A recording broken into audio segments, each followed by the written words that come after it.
एक ऐसा देश जहां सरकारी अधिकारी के कुत्ते को ढूंढने में पूरा सिस्टम लग जाता है। ये वही देश है जहां मंत्री के भैंस के गुम होने पर पूरा थाना इलाके की खाक छान मार देता है। इसी देश में सरकारी बैंक के हजारों करोड़ लेकर लोग हवा में उड़ जाते हैं। और इसी भारत देश में एक गरीब आदिवासी अपनी मृत बहन के कंकाल को कंधे पर लेकर मीलों पैदल चलकर बैंक पहुंचता है, क्योंकि वो जब तक ये साबित नहीं करेगा कि उसकी बहन मर चुकी है, बैंक के खाते में पड़े 16,000 रुपए उसे बैंक वाले नहीं देंगे। बंगाल असम के चुनाव से अगर फुर्सत मिल गई हो तो जरा इस तस्वीर को भी देखिए और सोचिए कि हमने 80 सालों में क्या पाया है। 80 सालों में कतार के आखिरी पंक्ति में खड़े लोगों को हमने क्या दिया है। इस देश में झाल मुरही से लेकर मार्च तक सबकी बातें होती है, लेकिन बातें उनकी नहीं होती जिसके लिए वोट देकर सरकार को चुना जाता है। उड़ीसा से जो तस्वीर निकलकर सामने आई है, उसे देखकर किसी भी भारतीय की आंखों में आंसू आ जाएगा, क्योंकि इस भारत की तस्वीर को शायद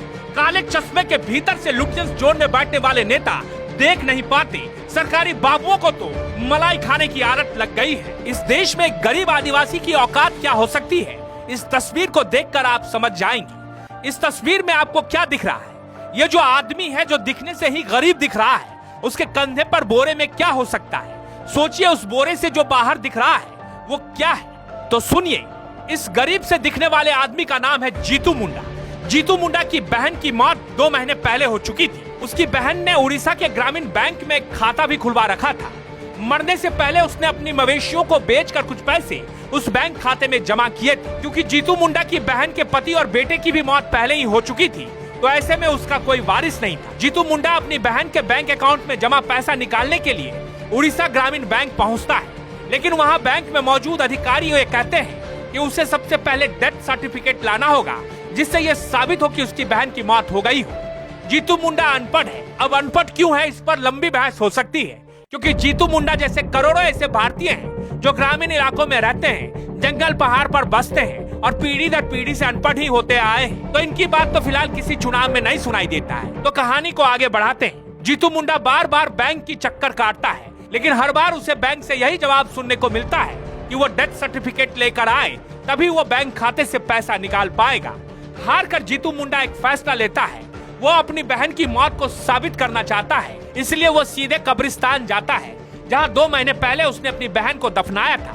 उसके मृत शरीर को बाहर निकालता है। 2 महीने में वो शव कंकाल में तब्दील हो चुका था। उसे वो बोरे में डालता है और अपने कंधे पर लेता है और 3 किलोमीटर पैदल चलकर ग्रामीण बैंक के बरामदे तक पहुंचता है। उस ग्रामीण बैंक के बरामदे में वो शव रख देता है। बैंक अधिकारी इस हरकत को देखकर हक्के बक्के हो जाते हैं। वो अंदर से ग्रिल बंद कर देते हैं। ये खबर आग की तरह फैलती है। खबर पुलिस स्टेशन तक भी पहुंच जाती है। पुलिस के अधिकारी दौरे दौरे बैंक पहुंचते हैं और फिर जीतू को समझाने लगते हैं। पुलिस के अनुसार जीतू अनपढ़ है और कानूनी प्रक्रिया से अनजान था। पुलिस ने उसे नियम समझाया और जल्द ही पैसे दिलाने का भरोसा दिया। इसके बाद वो अपनी बहन का शव को दोबारा कब्रिस्तान में दफना दिया। कहने के लिए एक मामूली घटना हो सकती है, लेकिन सोचिए भारत के ग्रामीण इलाकों में रहने वाले जीतू जैसे न जाने कितने करोड़ लोग रहते हैं। इन लोगों के साथ आए दिन सरकारी विभागों में इसी तरह से व्यवहार किया जाता है। एक अदना सा कागज लेने के लिए इन्हें बार बार दोहराया जाता है। बैंक के अधिकारी भी इसी आदत से मजबूर थे। उन्होंने जीतू मुंडा को देखकर ये नहीं समझा जीतू मुंडा की स्थिति क्या है और जीतू मुंडा की मदद कैसे की जा सकती है। उन्होंने जीतू मुंडा को बार बार बहन के डेथ सर्टिफिकेट लाने की बात कही, जबकि ग्रामीण इलाकों में आमतौर पर यह होता है कि किसी के मौत के बाद शायद ही कोई डेथ सर्टिफिकेट बनाता है। जीतू मुंडा की ये कहानी ये बताती है कि भारत में कतार के आखिरी पंक्ति में खड़े लोग किस हालात में आज भी जी रहे हैं। लेकिन फिलहाल आप इंतजार कीजिए 4 मई का, क्योंकि 4 मई को 5 राज्यों के चुनाव परिणाम आने हैं और उसके बाद फिर नेताओं का इंटरव्यू देखिए और मजा लीजिए।